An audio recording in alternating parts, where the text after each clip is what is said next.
এই হাত উপরে, কেউ নড়বে না। তোদের মধ্যে অমৃত কে? আমি স্যার। তুই অমৃত? হ্যাঁ স্যার আমাকে মারবেন না, আমি কিছু করিনি। আমি অনেকদিন আগে কাজ ছেড়ে দিয়েছি, আমি কিচ্ছু করিনি। কি বললি তুই? ওই কাজ তুই অনেকদিন আগে ছেড়ে দিয়েছিস? হ্যাঁ হ্যাঁ স্যার। কি কাজ? ওই বন্দুক বানানোর? হ্যাঁ স্যার। স্যার আমি অনেকদিন আগে বন্দুক তৈরি করে বিক্রি করতাম,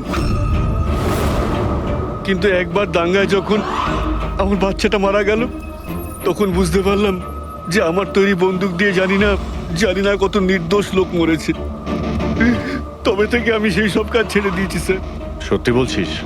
আমার সন্তানের দিব্যি খেয়ে বলছি স্যার। এই মহিলা এখানে এসেছিল?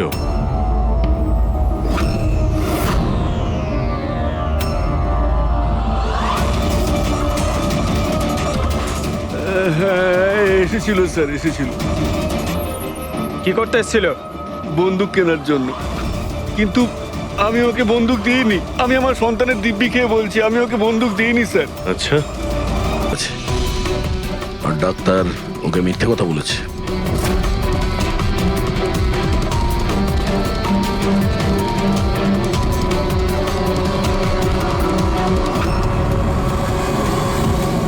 মার্চ ক্যালেন্ডার মার্চ মাস পর্যন্ত উল্টানো হয়েছে। মনে হচ্ছে এই 2 মাসে কেউ আসেইনি এখানে ক্যালেন্ডার উল্টানোর জন্য। মার্চের 20 তারিখ। রবি, যদি আমার ভুল না হয় তো কমলার ডেলিভারি ডেট মার্চের 20 তারিখে ছিল না? স্যার হ্যাঁ? এদিকে আসুন।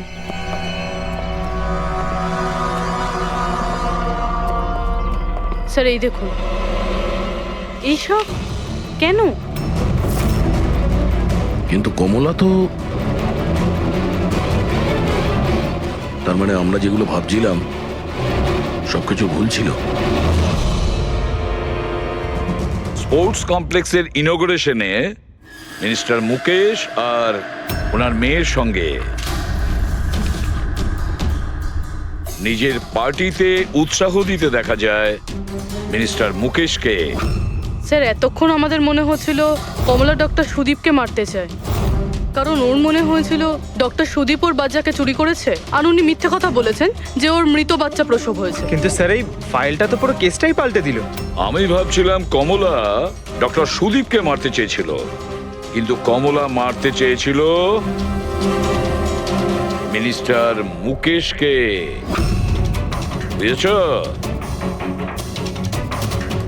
তার মানে স্যার এই কমলার বাচ্চার এসপি জেকে হসপিটাল আর মিনিস্টার মুকেশ, এদের সঙ্গে কোনো না কোনো সম্পর্ক রয়েছে স্যার।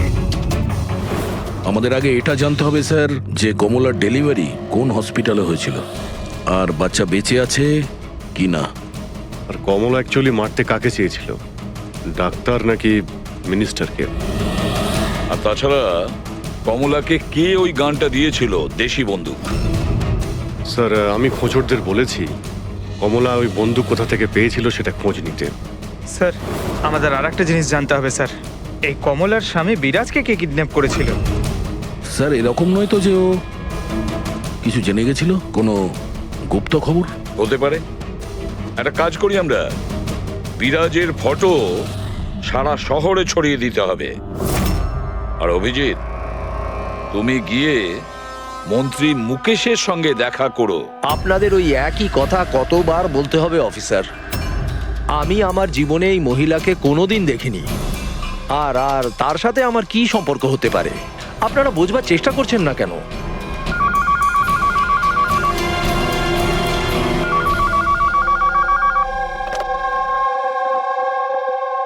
হ্যাঁ, বিসিবির একটা অ্যাপয়েন্টমেন্ট আছে না? না না, কাল নয়, আজ। ঠিক আছে, সময় মতো চলে যাব। আই এম সরি, এখন আমাকে যেতে হবে, একটা অ্যাপয়েন্টমেন্ট আছে। আর আপনারাও।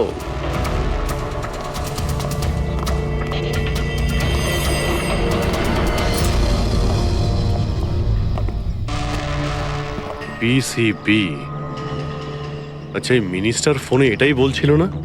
হ্যাঁ স্যার, ওদের ওই পার্টিতে কিছু থাকবে, ওদের জানি না ওদের। দেখো তোমরা সবাই দেখো। নাও মা, জল খেয়ে নাও। আরে কেন বলছো ও তোমার বউ নয়? তুমি জানো কতক্ষণ ধরে ও তোমার জন্য অপেক্ষা করছিল। আমি দেখলাম, তাই আমি ওকে তোমার বাড়ির ডুপ্লিকেট চাবি দিলাম। আমার বাড়ির চাবি আপনি যে কেউকে কি করে দিয়ে দিলেন? কাউকে? যে কেউ মানে? ও তোমার অপরিচিত নাকি? ও তোমার নিজের স্ত্রী। তো বিয়ে করে নিলে, লুকোচ্ছ কেন? তবে তোমার চয়েসটা খুব সুন্দর। আরে আমি তো ভাবতেই পারিনি যে আপনি এই বয়সে বিয়ে করবেন। আরে আন্টি, আমি কোনো বিয়ে এই বয়সে মানে কি? তুমি সিআইডি, তার মানে এটা নয় যে ওর ওপর তুমি তোমার রাগ দেখাবে। কাকিমা, ও যখন আমাকে বকে আমি তখন সেটা সহ্য করে নি, আর এখন এখন তো বলছে আমি তো স্ত্রী না।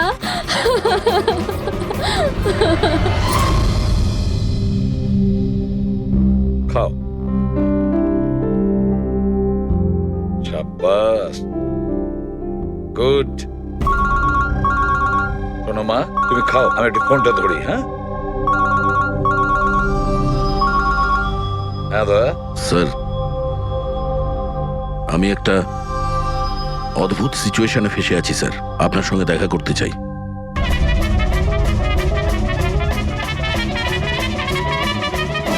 আমি এই মঙ্গলসূত্রের দিব্যি খেয়ে বলছি, আমি তো তোমার অর্ধাঙ্গিনী, আমি কোনো অপরাধী নই। তুমি আমাকে এখানে কেন নিয়ে এসেছো? ধর্মপত্নী, বউ, স্ত্রী, অর্ধাঙ্গিনী, চুপ করো তো। শুনে শুনে আমার কান পচে গেল। আচ্ছা, এতই যখন অসুবিধা আমাকে বিয়ে করার, তাহলে বিয়েটা করেছিলে কেন বলো? স্যার, আমার তোর সাথে বিয়ে করার ইচ্ছেই ছিল না। ওই আমার কাছে এসেছিল আর বাচ্চাদের মতো কান্নাকাটি করছিল, বলল রজনী আমাকে বিয়ে করে নাও, তোমাকে আমি অনেক ভালোবাসি, তোমাকে ছাড়া আমি কোনো মতেই বাঁচতে পারবো না, আমি মরে যাব, বিয়ে করো আমাকে। আমি গিয়েছিলাম তোমার কাছে কাঁদতে কাঁদতে যে আমাকে বিয়ে করে নাও। হ্যাঁ, এত খারাপ দিন আসেনি আমার। হ্যাঁ, মিনিট দয়া, 1 মিনিট। তোমার নাম রজনী, তাই তো? তোমার কাছে কোনো প্রমাণ আছে? কোনো প্রমাণ দয়ার সঙ্গে তোমার বিয়ে হয়েছিল? বান্তুরের ওই পুরোহিত যে আমাদের বিয়ে দিয়েছিল, আর এই ছবিগুলো, আর এই ছবিগুলো কি মিথ্যে? কেন বরবাদ করলো বলুন? এবার আমি তোমাকে কোর্টে নিয়ে যাব। আমি লেখাপড়া শিখেছি, হ্যাঁ, তুমি আমাকে দুর্বল ভেবো না।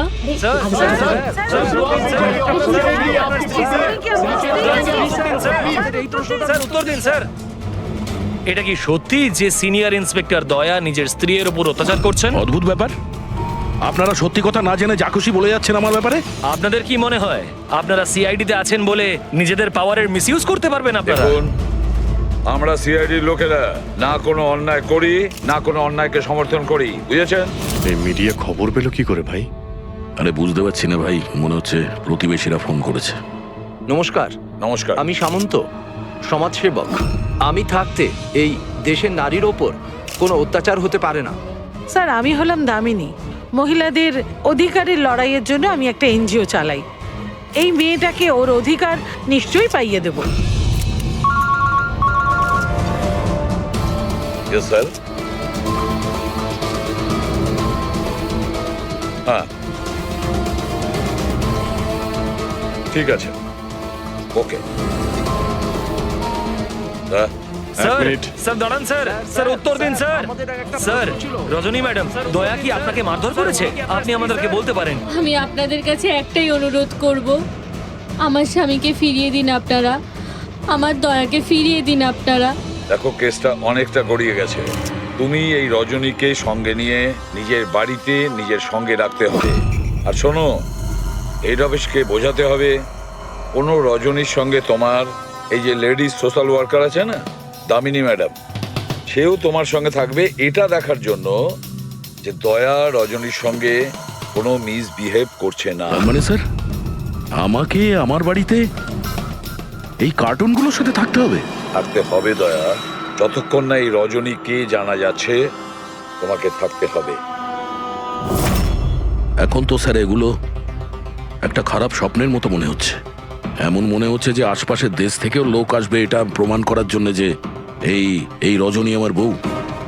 দয়া, যশবন্ত আর মনিকার খুন, আর তাছাড়া এই রজনী তোমার স্ত্রী সেজে তোমার বাড়িতে যে জোর করে চলে এসেছে, গন্ডগোল আছে দয়া, অনেক গন্ডগোল আছে। এরকম কিছু হতেই পারে না। আর এ কোনো অসহায় মেয়ে নয় স্যার। আমি ওর মুখের ওপর বন্দুক ধরেছিলাম, ওর মুখে কোনো রকম কৌতূহল বা ভয় কিচ্ছু ছিল না। স্যার এই রজনীও হয়তো কোনো পাকা অপরাধী হবে। ওর গ্রামে গিয়ে একবার খোঁজ নাও তো, দেখো আসল ব্যাপারটা কি। আর যতক্ষণ তোমরা একসঙ্গে থাকবে, এই রজনী আর দামিনী দুজনের সঙ্গে ভালো ব্যবহার করতে হবে, না হলে এরা দুজনে মিলে এমন ঝামেলা করবে। হ্যাঁ স্যার, এবার ওদের খেলা ওদের সঙ্গেই খেলবো। বলবি, যেখানে যশবন্ত আর মনিকা খুন হয়েছে সেখানটা খুব ভালো করে দেখো। দেখো কোনো না কোনো প্রমাণ তো নিশ্চয়ই পাওয়া যাবে। স্যার আমার এই এজেন্ট বাণীকেও খুব একটা ঠিক লাগে না, ওকেও তো সন্দেহ হয়। আমরা ওকে ভরসা করে কোনো ভুল করছি না তো? গেস্ট হাউসে একবার ফোন করো, দেখি একবার। হ্যালো, বাসন্তী আছে? হ্যালো, আমি বাসন্তী বলছি। আমি জানতাম এত সহজে আপনারা সন্দেহের তালিকার বাইরে আমাকে রাখবেন না। ব্যাস অবস্থা বোঝার জন্য ফোন করেছিলাম। তবে বাইরের আবহাওয়া কিন্তু খুব একটা ভালো না, তাই বাসন্তী এখন এখানেই থাকবে। যখন যাবে বলে যাবে। স্যার গেস্ট হাউসেই আছে। ঠিক আছে স্যার, আমি আসছি। দেখি এই রজনী নতুন কোন চাল চালার জন্য তৈরি হচ্ছে। আপডেট দিয়ে যেও। স্যার,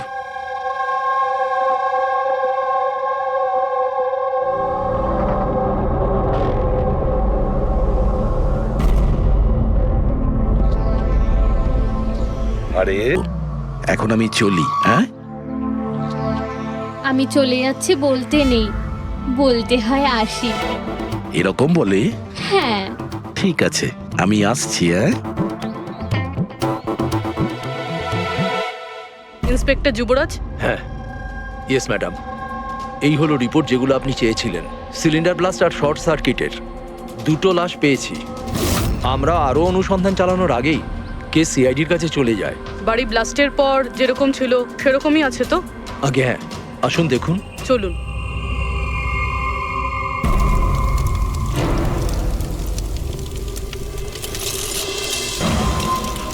এজেন্ট বাণীকে কোনো ইম্পর্টেন্ট ইনফরমেশন দিতে চেয়েছিল মনিকা আর দুষ্যন্ত, কিন্তু ইনফরমেশন দেওয়ার আগেই ওদের মৃত্যু হয়।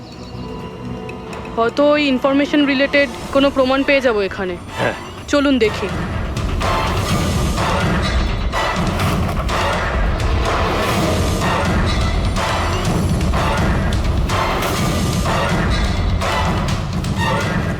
এটা কি মুভার্স আর প্যাকার্সের প্যাকেট এখানে? এটা তাদের হতে পারে যারা ওদের ওপরে হামলা করেছিল। হতে পারে, আবার এটাও হতে পারে এখানে ওই বোমটা ছিল, যেটা ফাটলে এরকম মনে হবে সিলিন্ডার ব্লাস্ট হয়েছে। ব্যাকইয়ার্ড চেক করি।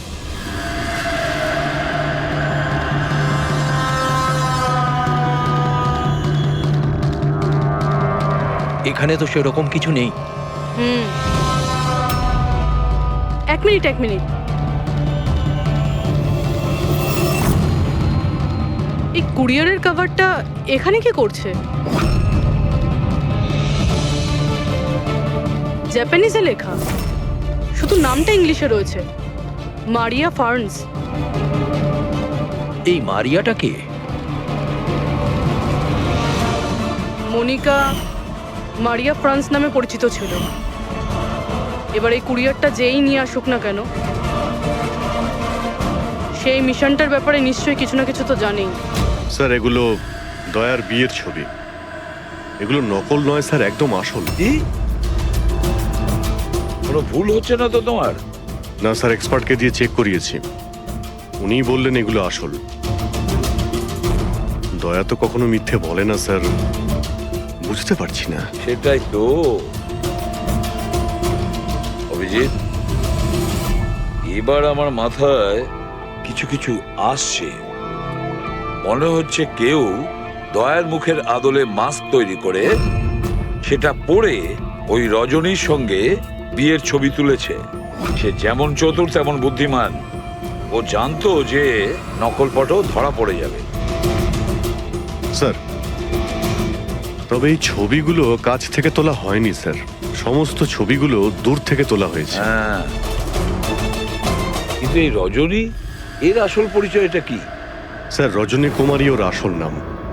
ওর আধার কার্ড, ওর প্যান কার্ড, ড্রাইভিং লাইসেন্স সব আমি চেক করেছি। ওর বান্তুরেই জন্ম আর সাতারাতেই পড়াশোনা করেছে। যদি এটাই হয় তাহলে অভিজিৎ, এই রজনীর কীর্তিকলাপ প্রমাণ করা বেশ কঠিন হয়ে দাঁড়াবে। শহরে এমন কোনো ইভেন্ট কি হতে চলেছে? স্যার, একটা ইভেন্ট আছে যেটা ওদের কাজের। কি? স্যার, একটা কনভয় যাবে 5 টন সোনা নিয়ে বেসরকারি ব্যাংকের উদ্দেশ্যে। তো হতে পারে যে আতঙ্কবাদীরা নিজেদের ফান্ডের জন্য লুট করার চেষ্টা করবে। একদম ঠিক বলেছ অভিজিৎ, এটাই ঘটেছে। যারই সিকিউরিটি আছে না এই সোনার ট্রান্সপোর্টে, ওকে বলতে হবে, ওকে অ্যালার্ট করতে হবে। আর ওকে এটাও বলতে হবে আমাদের নজরে থাকবে সোনার দেওয়া নেওয়ায়। আর অভিজিৎ, আমি মিসিকার কাছে যাচ্ছি, আর তুমি আর দয়া ওখানে চলে যাও আর খুব ভালো করে জিজ্ঞাসাবাদ করো। কিছু না কিছু তো নিশ্চয়ই আমাদের হাতে আসবে ওখান থেকে।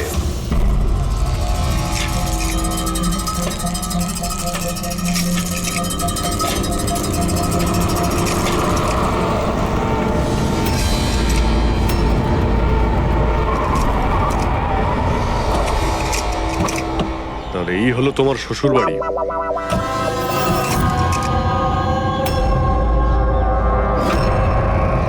তুমিও ভাই আমার পেছনে লাগছো, হ্যাঁ? আরে না বলে বিয়ে করলো তো বন্ধুরা বলবেই। কমলা আন্টি নমস্কার। হ্যাঁ, নমস্কার। কেমন আছেন আপনি? আমি ঠিক আছি। রজনীর সাথে ঝগড়া করনি তো? আরে এসো এসো জামাই বাবা, এসো। কি খাবে? রজনী মা তো কিছু বলেনি। কিছু ব্যবস্থা করছি। না, কোনো ব্যাপার না, ঠিক আছে।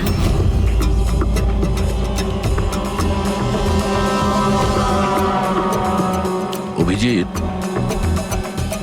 গ্রাম একদম ফাঁকা, বাচ্চাগুলোকে কোথাও দেখা যাচ্ছে না। আগের বার তো অনেক সরগরম ছিল জায়গাটা।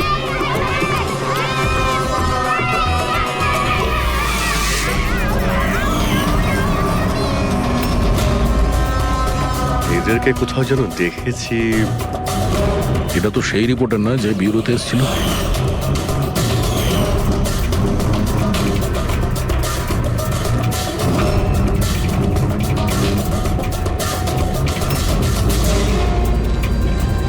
আচ্ছা কাকা, সব ঠিক আছে তো এখানে? হ্যাঁ হ্যাঁ, সবকিছু ঠিকই তো আছে। না মানে আমরা এমনি খোঁজ খবর নিতে এসেছিলাম আর কি। বসবেন না? না না, আমরা আমরা আসছি। হ্যাঁ, আবার আসবেন।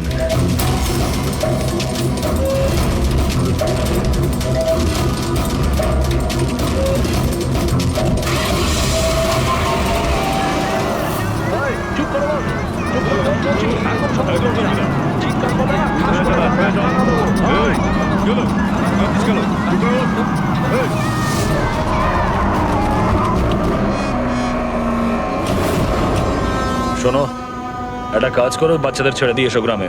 সিআইডি চলে গেছে ওখান থেকে। যাইনি, সবে তো এলাম। বড় ভুল করেছিস।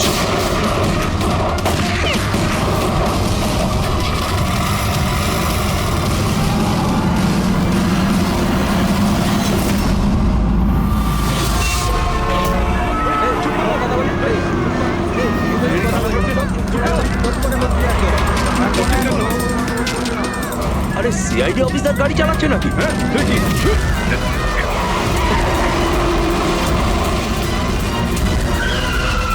আরে আরো একজন সিআইডি অফিসার আমাদের পিছু নিয়েছে, ওকে গাড়ি থামাতে দিও না।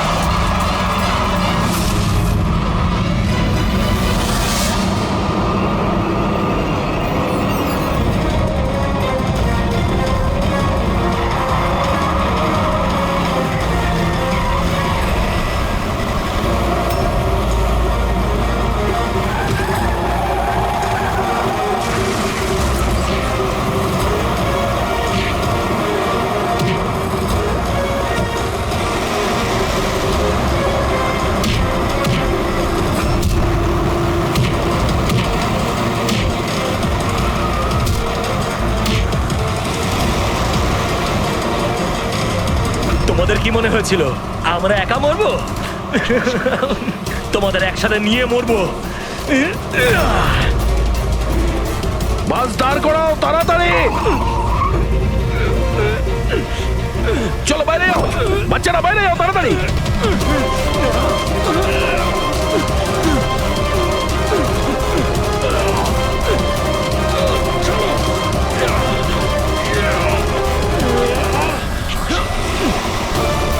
দয়া, অভিজিৎ,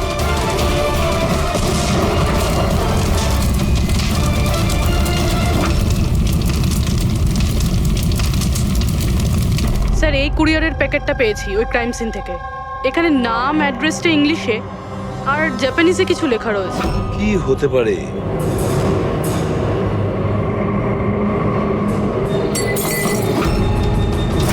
কি হয়েছে? মিশিকা? মিশিকা মিশিকা কি হয়েছে মা? চোখ খোল মা। ডাক্তারকে ডাকো। দেখো দেখো, বাচ্চারা এসে গেছে, বাচ্চারা এসে গেছে।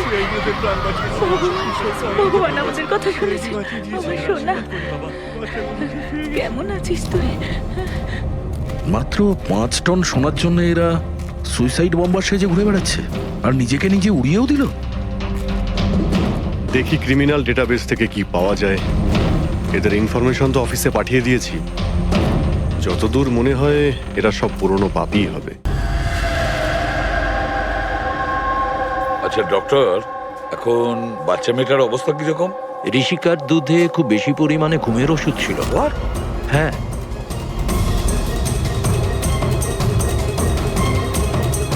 শুনেছেন আপনি ডক্টর কি বললেন? ওর দুধের মধ্যে ঘুমের ওষুধ মেশানো ছিল। ঘুমের ওষুধ দুধের সঙ্গে মিশলো কি করে? কে মিশিয়েছে সেই ঘুমের ওষুধ? এই দায়িত্ব দেওয়া হয়েছিল আপনাকে? স্যার আমি এই ব্যাপারে কিছুই জানি না। আমি তেমন কিছুই করিনি। যেমন দুধ দুধওয়ালা দিয়ে গেছিল সেটাই খাওয়ানো হয়েছে। তাহলে কি শামু ওষুধ মেশানো দুধ বাড়িতে দিয়ে গেছে খাওয়ার জন্য? ও আজকে আসেনি, ওর শরীর ভালো ছিল না আজকে। ও অন্য আরেকজন দুধওয়ালাকে আর পাঠিয়েছিল। সেটা আপনি আমাকে এখন বলছেন? কিছুই বুঝতে পারছি না।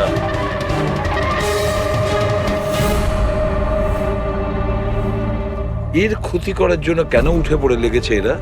এ কি ক্ষতি করেছে ওদের? স্যার হয়তো ওই লোকটা রজনীর গ্যাংয়ের লোক হবে। কিন্তু এই মেয়েটার সাথে কিসের কানেকশন সেটাই তো বুঝলাম না। স্যার এই প্রশ্নের উত্তরটা ওই কুরিয়ারের প্যাকেটে থাকতে পারে। ওখানে জাপানিজে কিছু লেখাও ছিল। ট্রান্সলেট করে দেখতে হবে। আমাদের ক্ষমা করে দেবেন, আমাদের কিছু করার ছিল না। না না ঠিক আছে, আমরা বুঝতে পারছি। আমার বন্ধু এবং প্রতিবেশীদেরও এরকম ভাবেই ধমকেছে মনে হয় মিথ্যে কথা বলার জন্য। কিছু তো প্ল্যান আছে। এত কিছু করেছে মানে বেশ বড় সড় উদ্দেশ্য আছে। এই যে এদের রিপোর্ট এসে গেছে। এই যে সুইসাইড বম্বার ছিল ওর নাম হলো পুরান। কান্ডুলাজম আতঙ্কবাদী গ্রুপের লোকজনেরা। কুবের শাসা, মালজি আর এই কঠিয়াল, এই 3 জনের ফাঁসির সাজা হয়েছে তিনুয়ারাতে এই ব্লাস্ট করার অপরাধে। এদের পরবর্তী উদ্দেশ্য মনে হচ্ছে সোনা লুট করাই হবে। আচ্ছা এই রজনীর ব্যাপারে কি ভাবলে?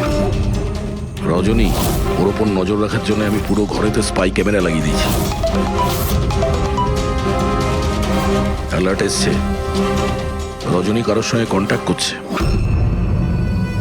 ডায়না বলছি, পুরো প্ল্যান ঠিক হয়ে গেছে।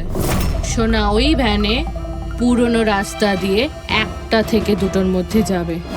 ভ্যান সেই সময় লুট করতে হবে। আর চিন্তা করো না, সিআইডি কিছু বুঝতেই পারবে না। ওরা এটাই প্রমাণ করতে ব্যস্ত আমি দয়ার বউই নই। আর ওদের একটা খবর আমার কাছে আছে, কারণ ওদের সিআইডি ব্যুরোতে আমি একটা ছোট্ট মতো বাগ লাগিয়ে দিয়েছি। স্যার এখানে তো লেখা আছে যে কুরিয়ারে একটা লাল রঙের ফ্রক পাঠানো হয়েছে, নেট লাগানো। এটার কি কানেকশন এই কেসটার সাথে? লাল ফ্রক? রবি, যখন বানি মিশিকাকে আমাদের কাছে নিয়ে এসেছিল তখন ওই রকমই একটা ফ্রক পরেছিল, লাল রঙের ফ্রক, নেট লাগানো। কোনো না কোনো কানেকশন নিশ্চয়ই আছে, কোনো না কোনো কানেকশন। হ্যাঁ দয়া। স্যার এই হলো ডাকাতির পুরো প্ল্যান, যেটা দয়া স্যারের বাড়ি থেকে পেয়েছি। স্যার ভালো হয়েছে আমরা ওই রজনীকে আগে থেকে ধরিনি, নয়তো ওই আতঙ্কবাদী গ্যাং এই কাজটা অন্য কাউকে দিয়ে দিত। স্যার যখন ঘরে পৌঁছলাম তখন ও হ্যাম রেডিও, ইন্টারসেপ্টার, স্পাই ক্যাম্প সবকিছু ভেঙে দিয়েছিল। আর স্যার দামিনী দেবীও বাড়িতে ছিলেন না। আচ্ছা, রজনী ওর সাথে কিছু করেনি তো? আমার প্রথম থেকেই মনে হচ্ছিল স্যার এ কোনো ছোটখাটো অপরাধী নয়, হাই লেভেল ক্রিমিনাল।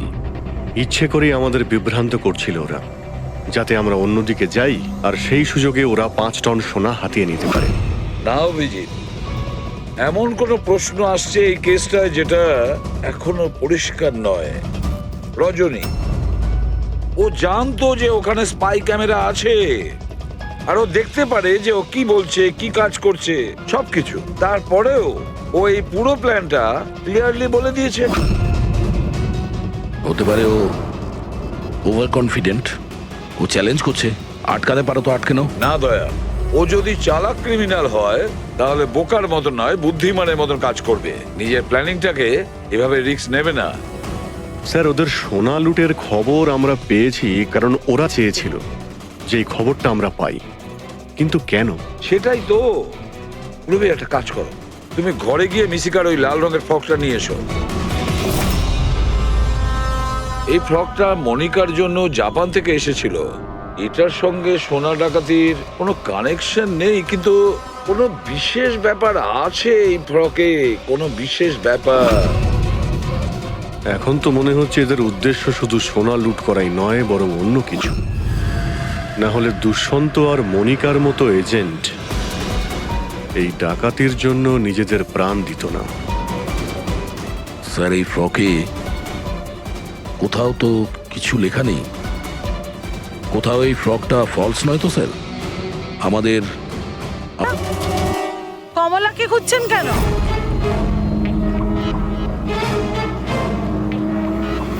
ওর স্বামীর মতো ওকেও তুলে নিয়ে যাবেন নাকি? তুলে নিয়ে যাব? তার মানে? মানেটা আমি বলছি আপনাকে। ছোট, যা সবাইকে ডেকে নিয়ে আয়।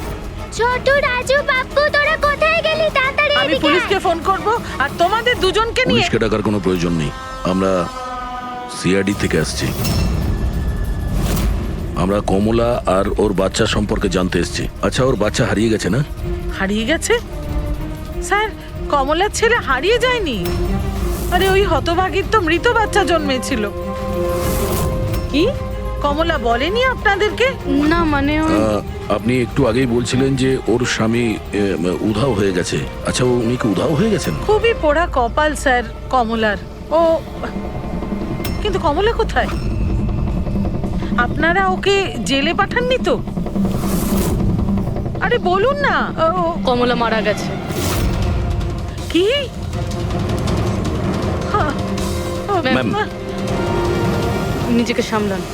ভাই, কমলার হাতে বন্দুক ছিল না, গুলির কারণেও মরেনি। ওর হাতে বোম ছিল, বোম। বোম? হ্যাঁ স্যার আপনি কি বলছেন? ও নিজের হাতে বন্দুক চালিয়েছে? না, আমি তোমাকে বুঝিয়ে বলছি। দেখো, আসলে কি অভিজিৎ, ওই দেশি বন্দুক ওয়ান শাটার যা থাকে না, সেগুলো একরকম ভাবে তৈরি হয় না, কারণ মানুষ হাতে ওটা বানায়, তাই না? এরা ওই স্ক্রু, স্প্রিং এসব মেকানিজম ছাড়াই ওরা বানায়। যারা বানায় তাদের একটাই লক্ষ্য থাকে যে বুলেটটা এখান থেকে বেরোলো আর সামনে যে থাকলো তার গায়ে লাগলো, ব্যাস, ঠিক আছে? কিন্তু অনেক সময় এটা উল্টে যায়, অনেক সময় এগুলো হাতেই ফেটে যায়, কালী পুজোর বাজির মতো। ঠিক। হ্যাঁ, তো এটাই হয়েছে ওর সঙ্গে। দেখো দেখো, আমি বলছি, এই যে দেশি বন্দুকটা দেখছো, এটা আসলে বানানোই হয়েছিল ফাটার জন্য, এক ধরনের বোম বলতে পারো। দাঁড়াও দেখাচ্ছি। এই দেখো, এর এই ব্যারেলটাকে ভালো করে দেখো। দেখো, এই ব্যারেলটাকে কোনোভাবে সামনের দিকে লোহার টুকরো ঝেলে দিয়ে সিল করে দেওয়া হয়েছে। এই দেখো, দেখতে পাচ্ছ? আমি তোমায় বুঝিয়ে বলছি যে কিভাবে এটা ঘটেছিল। এইখানে দেখো, কমলা ট্রিগার টিপেছিল, গলিটা বেরিয়েছিল, কিন্তু যেহেতু ব্যারেলটা সামনের দিকে ব্লক ছিল, গুলিটা ফিরে আসে আর ফেটে যায়। মানে গুলিটা ফেরত আসে, সেলের বারুদে ঘষা লাগে আর ওটা ফেটে যায়। এক্স্যাক্টলি এরকমটাই হয়েছে। আর দেখো, এই বন্দুকের এই টুকরোগুলো, এগুলো শরীর থেকে পাওয়া গেছে। এত বড় একটা প্ল্যানিং একজন মহিলাকে মারার জন্য। আরও একটা ব্যাপার জানা গেছে অভিজিৎ, সেটা হলো এই দেশি বন্দুকটা এই ট্রিগার এরকমভাবে ডিজাইন করা হয়েছিল যাতে এতে একটু প্রেসার পড়া মাত্রই গুলি ফায়ার হয়ে যায়। তাই ও যদি বন্দুক নাও চালাতো আর এই ট্রিগারটাকে সামান্য টাচও করতো, তাহলে সেই টাচের প্রেসারে এই বন্দুকটা ব্লাস্ট হয়ে যেত, যেটা আসলে হয়েছে। মাই গড!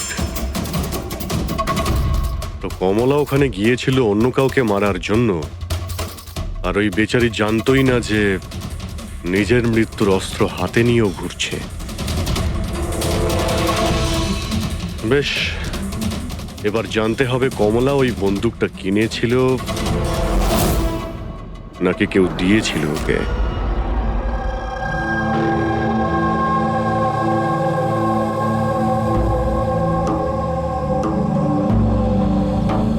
ও কমলা যখন 3 মাসের প্রেগনেন্ট ছিল তখনই এখানে এসেছিল বিরাজের সঙ্গে। ওই সোনালি আছে না, ওর পাশের ঘরে থাকতো। বিরাজ ছেলেটা খুব ভালো, কমলার খুব খেয়াল রাখতো যাতে ওর আর ওর বাচ্চার কোনো সমস্যা না হয়। কিন্তু এত কিছু করার পরেও ওই মেয়েটা। কমলার বাচ্চা মৃত প্রসব হয়েছিল? এইসব তো ও বিশ্বাসই করতে পারছিল না। কমলা বেচারি কাঁদছিল, খুব কাঁদছিল, আর কাঁদতে কাঁদতে একটাই কথা বলছিল, আমি বাচ্চার গলা শুনেছি, আমি বাচ্চার কান্নার আওয়াজ শুনেছি, এমনটা হতেই পারে না। ও মানতে চাইছিল না যে ও মৃত বাচ্চা জন্ম দিয়েছে, আর মানবেই বা কি করে? মা তো। ওর সাথে আপনার কথা হয়েছিল? না, সেদিনকের পর থেকে ওরা কমলা আর বিরাজ বস্তিতে তো ওদের দেখেই নি। বাস ধরে হসপিটাল, আর হসপিটাল থেকে বস্তি, এইভাবেই চলছিল। ওই সোনালি কোথায়? হয়তো ও কিছু বলতে পারবে। ও তো বাপের বাড়ি গেছে, মায়ের কাছে। 1 মিনিট। আচ্ছা, ওই কমলার স্বামী বিরাজ, ও কোথায় এখন? আঙ্কেল, আমি জানি। আঙ্কেল, আঙ্কেল, বলটা দাও।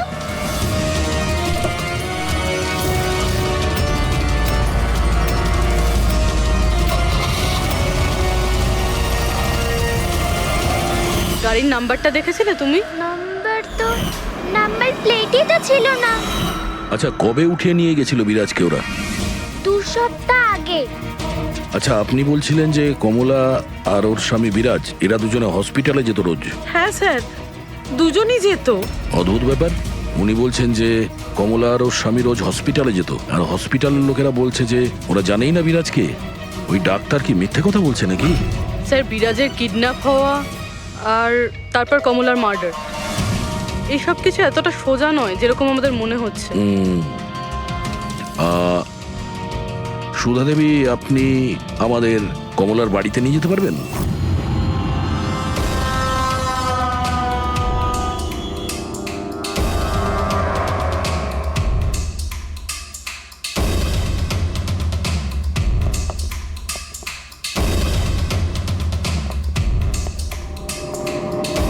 কি ভেবেছিলি তুই পালিয়ে পার পেয়ে যাবি? হ্যাঁ, চল ওঠ, চল।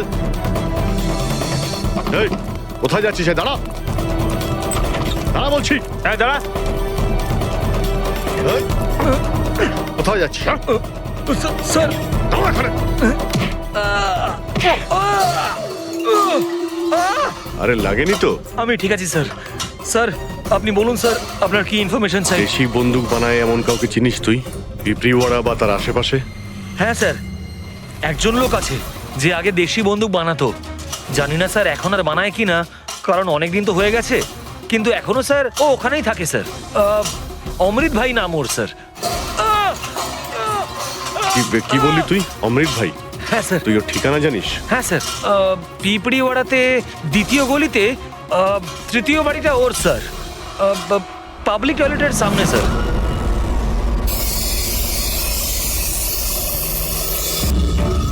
কনভেনশন আমি পড়েছি পিসিবি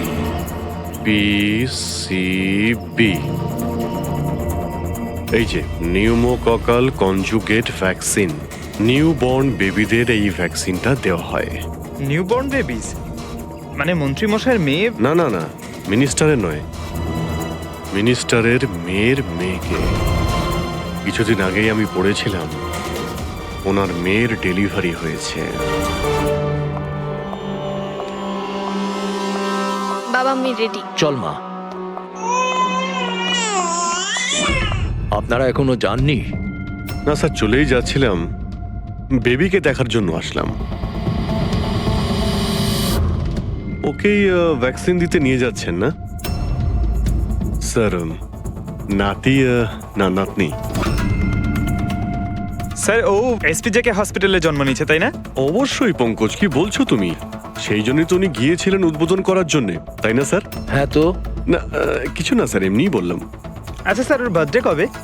পঙ্কজ, এই পিসিবি ভ্যাকসিন বাচ্চার জন্মানোর 2 মাস পরে দেওয়া হয়, তো সেই হিসেবে দেখতে গেলে ওর জন্মদিন মার্চেই হবে, রাইট স্যার? বেশি চালাকি করবার চেষ্টা করবেন না। এরপরেও কিছু জানতে চাইলে ওয়ারেন্ট নিয়ে আসুন। এখন এখান থেকে যাবেন নাকি? না, চলে যাচ্ছি স্যার, কিন্তু আবার ফিরে আসব ওয়ারেন্ট সঙ্গে নিয়ে। স্যার, আমাদের সন্দেহ একদম সঠিক।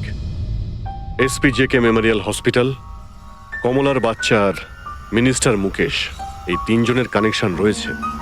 মিনিস্টার মুকেশের মেয়ে ওই হসপিটালে অ্যাডমিট হয়েছিল মার্চে। ওই হসপিটালেই?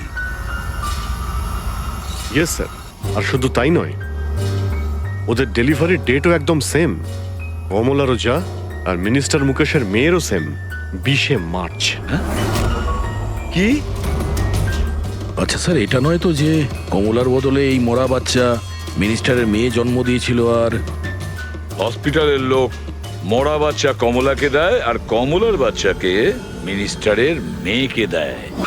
কিন্তু স্যার, আগে এটা প্রমাণ করতে হবে যে এই কমলা ওখানে এসপিজেকে হসপিটালে অ্যাডমিট ছিল। স্যার, যদি কমলা ওই হসপিটালে গিয়ে থাকে তাহলে সিসিটিভি ফুটেজে দেখা যাবে।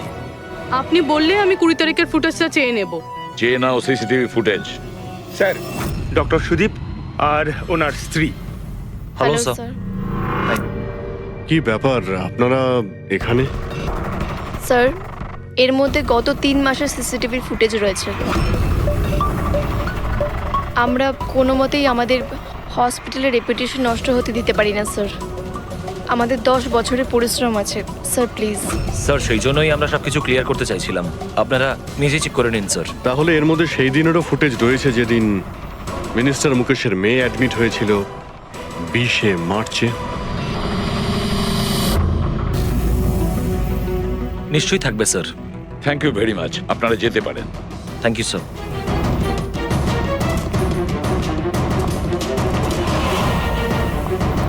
যদি এরা কিছু নাই করে স্যার, তাহলে আমাদের এই ফুটেজ দেওয়ার জন্য এত উদ্গ্রীব হলো কেন? হ্যাঁ স্যার, বারবার বলছে ফুটেজ চেক করে নিন, ফুটেজ চেক করে নিন। হ্যাঁ, ফুটেজ তো আমরা দেখবই। ফেটে এই ফুটেজের প্রত্যেকটা ফ্রেম চেক করো, প্রত্যেকটা frame. Yes sir. Ravi, news পেপারে যতগুলো আর্টিকেল আছে না, খুব ভালো করে চেক করো। দেখো কিছু না কিছু তো নিশ্চয়ই ওখানে আছে, না হলে কমলা এই আর্টিকেল নিজের কাছে রাখতো না।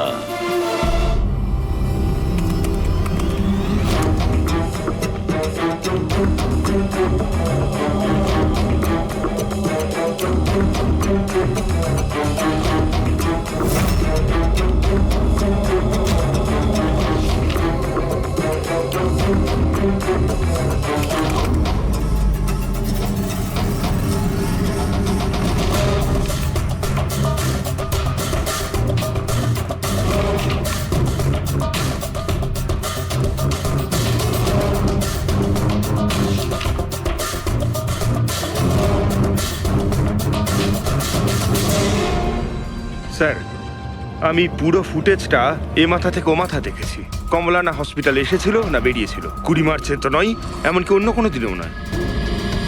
তার মানে হলো ডক্টর সুদীপ আর ওনার ওয়াইফ সত্যি বলছেন? কমলা হসপিটালে আসেওনি আর যায়ওনি, এটা কিভাবে সম্ভব? কিভাবে সম্ভব? স্যার 20 মার্চ হসপিটালে প্রেগনেন্ট মহিলা ছিল, 2 জন প্রেগনেন্ট মহিলা ছিল। একজন ইনি আর দ্বিতীয়জন ইনি, মিনিস্টারের মেয়ে।